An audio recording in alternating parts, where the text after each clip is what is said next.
Interesting. I've heard a similar story before. A house that appears in different places.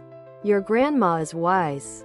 Generally, the houses are all connected, though no one knows if they're all extensions of one thing, place.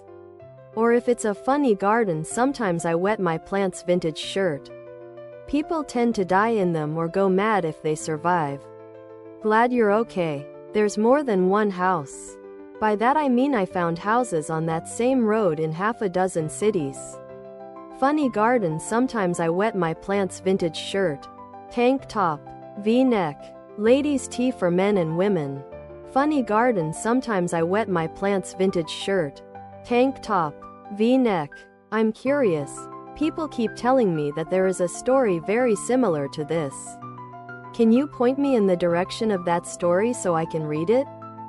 Let me see if I can find them all. There are several I've read. The most notable about houses that eat people. A funny garden. Sometimes I wet my plant's vintage shirt is the novel House of Leaves. Very unsettling book. Worth a read. There's at least one other series of stories I read a long time ago that dealt with the same subject. Official funny garden. Sometimes I wet my plant's vintage sweatshirt. Hoodie. Sweatshirt. This sounds like the Dianea house. Fuck. Man. I'm really glad your grandma has her head on straight and that you were raised the way you were. I'm glad you were able to get out a funny garden. Sometimes I wet my plant's vintage shirt.